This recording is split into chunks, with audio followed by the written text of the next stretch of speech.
On most farms that produce eggs these days, the hens are kept in tiny, tiny cages, often no bigger than a piece of paper. So she can barely stand up, she can barely turn around in that space. She's confined there, and it's all mechanized. There's 2 conveyor belts. One brings in feed, the other one carries away the eggs. They're not allowed to move. They spend their entire lives in that tiny little space just producing eggs every single day. You of course don't need a rooster to produce eggs. That's why they're not fertile. So the only place you would need a rooster is in a facility that's breeding chickens to become laying hens. And of course, all the males born in those facilities are immediately destroyed because there's no place for a male chicken in an egg farm. I believe that the hens are artificially inseminated these days. I don't think they just let them run around with roosters. You have more control that way, obviously, and you don't need to deal with the roosters. You just inseminate the hens. Foie gras, I don't think was in my book. It might have been. That's not typically done in a factory farm setting. Okay.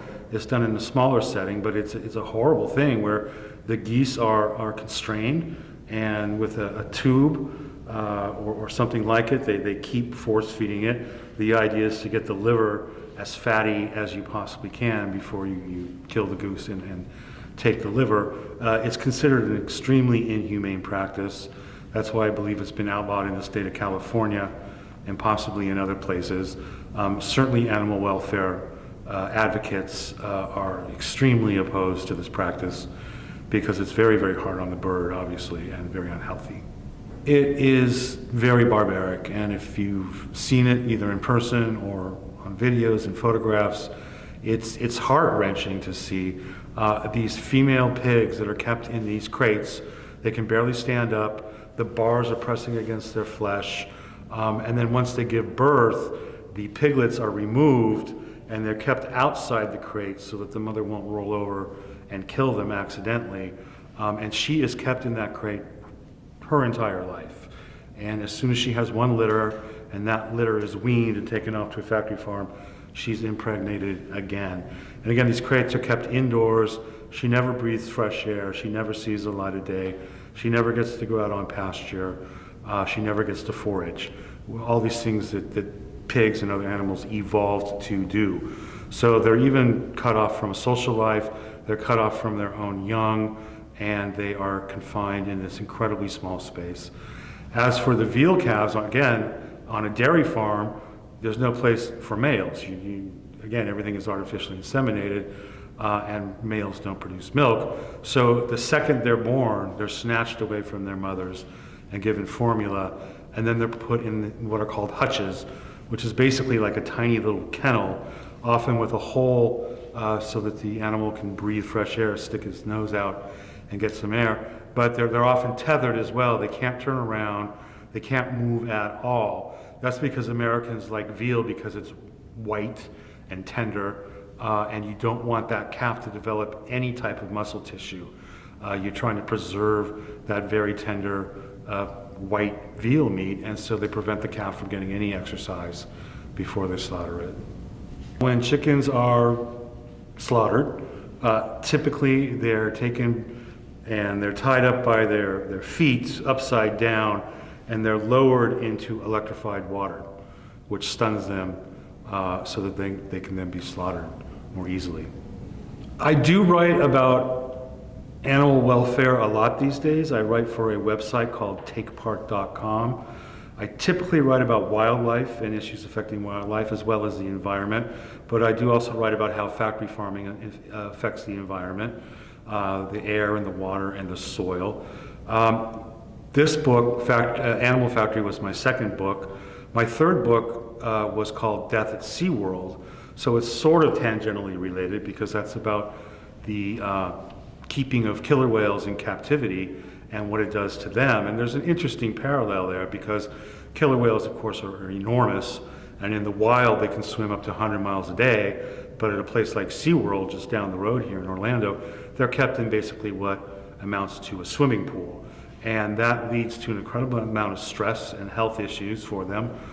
They die earlier, they become much more aggressive, they attack people which they never do in the wild. So even though farm animals have been domesticated for hundreds, if not thousands of years, it still has the same effect when you confine an animal to a very, very small space. It's going to impact its health. It's going to impact its well-being. So I'm very interested in animal issues. It's not particularly my only thing that I write about. And in fact, the book I'm working on right now has nothing to do with any of these issues. I'm working on a book about the erosion of constitutional rights in this country. So this is something that affects people. Everything from having your assets seized by the government, to having your house raided unnecessarily without police warrants, to having your children taken away because the government thinks you're not raising them properly, to being strip searched, stop and frisk, all the things that are happening all over the country today, to ordinary citizens going about their lives, often without committing a single crime, and yet being drawn into the system and having their lives turned upside down by overzealous government officials. That's where farming, and not necessarily factory farming, but ranching, has an enormous impact on wildlife, whether it's wild mustangs or wolves. Cattle ranchers lease federal land to graze their cattle at a very, very low rate. And of course, there's wildlife that competes with them. In the state of Washington, they just ordered the eradication of an entire pack of wolves, endangered wolves I might add, because farmers were complaining that they were killing their cattle. The cattle shouldn't be on national forest land that is a natural habitat for animals like wolves and other predators. You don't put cattle where predators belong. And if you do, you should be prepared to suffer the consequences of losing animals. You shouldn't be allowed to then just go out and kill endangered species because they're chipping away at the profit margin of a rancher who is foraging his animals on public land. That land belongs to the public. Those wildlife species belong to the public.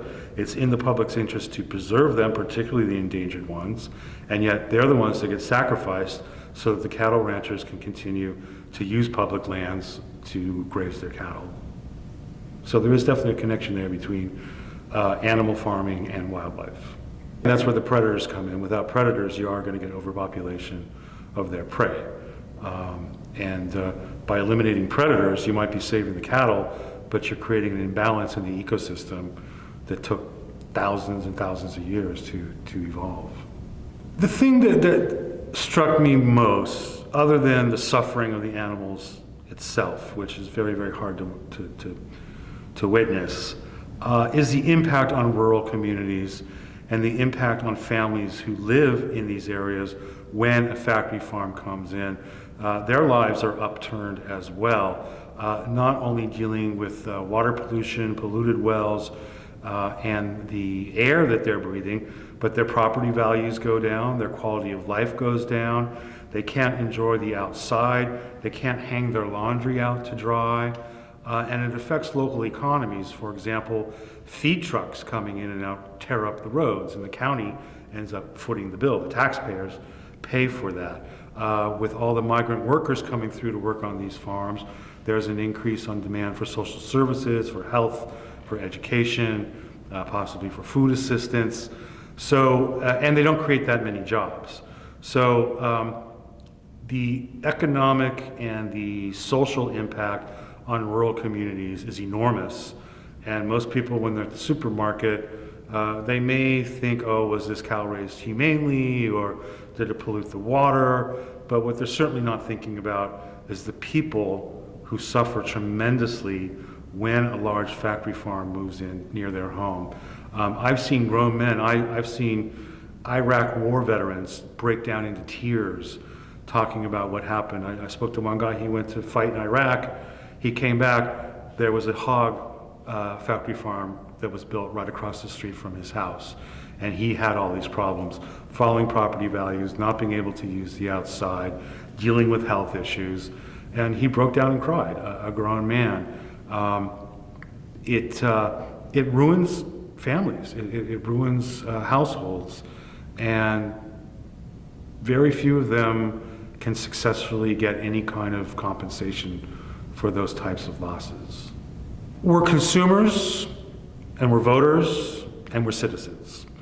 As consumers, we can eat less meat or no meat, or we can try to source meat, eggs, and dairy that are sustainably raised, that come from local farms, that were grown organically.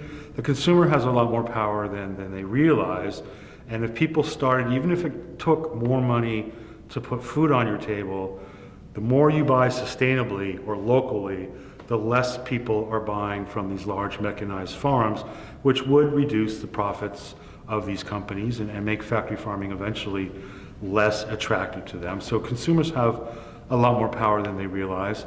As voters, you can certainly try to vote in or campaign for candidates at the county level, at the state level, at the federal level, who are more concerned about environmental degradation, welfare, rural community development.